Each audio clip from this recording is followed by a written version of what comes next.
सड़कों पर रेगुलर दौड़ने वाले वाहनों के लिए बस ऑपरेटरों को अस्थायी परमिट देने को लेकर मध्य प्रदेश हाईकोर्ट की ग्वालियर पीठ ने स्टेट ट्रांसपोर्ट अथॉरिटी की कार्यशैली पर कड़ी टिप्पणी की है। हाईकोर्ट ने कहा है, अस्थायी परमिट देना तो मानो अब नियम बन गया है, जिसकी पूरे सिस्टम में भ्रष्टाचार की बू आ रही है। हाईकोर्ट ने यह टिप्पणी एसटी के खिलाफ दायर याचिका के खिलाफ सुनवाई के दौरान की। तो हाईकोर्ट ने एसटी के खिलाफ जो दायर याचिका थी उस पर सुनवाई के दौरान ये टिप्पणी की कि बसों को अस्थायी परमिट जिस तरीके से दिया जा रहा है उस पर हाईकोर्ट ने सख्ती दिखाई। स्टेट ट्रांसपोर्ट अथॉरिटी पर हाईकोर्ट ने सख्ती दिखाई। अस्थायी परमिट देना अब सामान्य हो गया है। पूरे सिस्टम में भ्रष्टाचार की बू आ रही है। पूरे सिस्टम में भाई भतीजावाद है और भ्रष्टाचार है। हाईकोर्ट ने सुनवाई के दौरान ये कहा। तो एसटी के खिलाफ दायर याचिका पर जब सुनवाई चल रही थी उस दौरान ये टिप्पणी की गई। बसों को अस्थायी परमिट देने का ये मामला है। हाईकोर्ट ने इस पर सख्त रुख दिखाया।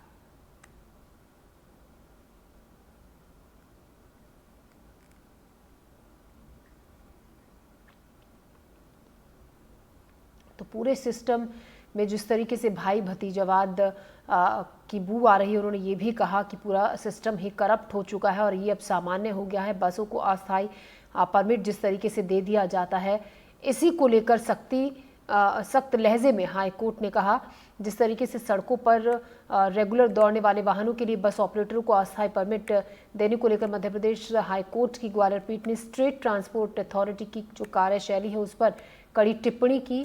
हाईकोर्ट ने ये कहा, अस्थायी परमिट देना तो मानो अब नियम बन चुका है। पूरे सिस्टम में भ्रष्टाचार की बू आ रही है। हाईकोर्ट ने ये टिप्पणी एसटी के खिलाफ दायर याचिका के खिलाफ सुनवाई के दौरान की।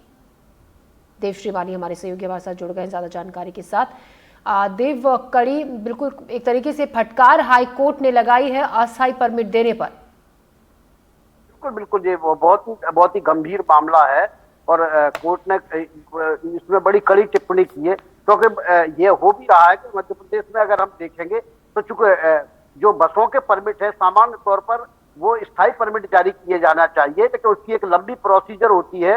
इसकी आड़ में इन्होंने एक नया डेवलपमेंट कर लिया है कि जो मेला या किसी आयोजन जैसे कुंभ का मेला हो या कहीं धार्मिक मेले हो, कोई बड़ा आयोजन हो, उसके लिए शादी विवाह के समय के लिए जो अस्थायी परमिट की व्यवस्था की गई थी, ये 2.5-3 महीने के परमिट पर जो गाड़ियां चलती हैं, आप देखेंगे नेशनल टूरिस्ट परमिट की जितनी भी गाड़ियां चलती हैं वो भी इसी, जबकि रेगुलर वो ग्वालियर से भोपाल, ग्वालियर से अहमदाबाद, ग्वालियर से बेंगलोर और दूर दूर तक जाती हैं। रेगुलर जाती है ये ट्रेवल एजेंसियां उनको संचालित करती हैं। ऐसा ही एक मामला जब हाईकोर्ट में आया तो उसमें हाईकोर्ट ने इस पर बड़ी तल्ख टिप्पणी की और कहा कि ये तो एक तरह से नियम ही बना लिया है उन्होंने कि हमको अस्थायी परमिट ही जारी करना है और इसमें सीधे सीधे भ्रष्टाचार और भाई भतीजावाद की बू आती है। और इस पर सरकार को भी गौर करना चाहिए। जो टीएस ट्रांसपोर्ट हैं या मध्य प्रदेश के सीएस हैं, उनको बहुत ही गंभीरता पूर्वक इस पर विचार करना चाहिए। हाईकोर्ट ने उन लोगों के बारे में भी कहा कि जो मध्य प्रदेश राज्य परिवहन निगम बंद हो चुका है, तो अब जो दूरस्थ के इलाके हैं वहां जाने के लिए लोगों के पास कोई साधन नहीं है, कोई वैकल्पिक व्यवस्था नहीं है। इस पर तो कोई विचार नहीं किया जा रहा। उल्टे जो महत्वपूर्ण जगह है वहां रेगुलर जो है बसें चलाई जा रही हैं, जो वो भी अस्थायी परमिट के जरिए।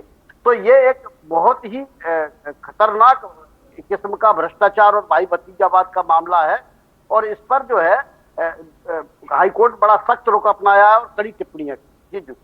जी, तो देव, ये माना जाए कि आगे आने वाले वक्त में इस पर लगाम लगेगी, क्योंकि कुछ वक्त तक का सिर्फ कुछ महीनों का ये परमिट होता है, लेकिन अब ये पूरी तरीके से चलन में जिस तरीके से है, आने वाले वक्त में इस पर कुछ रोकथाम होगी? अगर सरकार में थोड़ी सी भी नैतिकता है तो वो कोर्ट के इस जो रवैये को संज्ञान में लेंगे और इस पर पूरा विचार विमर्श करके देखेंगे कि कितने परमिट दिए गए, उनकी उपयोगिता क्या थी। क्योंकि जो स्थायी परमिट है उससे सरकार को भी फायदा होती है, लेकिन उनमें थोड़ी एक प्रक्रिया होती है तो उसमें आसानी से मिल नहीं पाते। इसका लाभ उठाने के लिए ये लोग भ्रष्टाचार के जरिए अस्थायी परमिट जारी कर देते हैं और उस पर स्थायी रूप से गाड़ियां चलती हैं और इससे सरकार को भी चूना लगता है और जिम्मेवारी भी एक तरह से जिम्मेदारी का भी एहसास कम होता है। और इसमें एक पूरा का पूरा भ्रष्ट तंत्र डेवलप हो गया है जिसकी तरफ इशारा माननीय हाईकोर्ट ने भी किया है।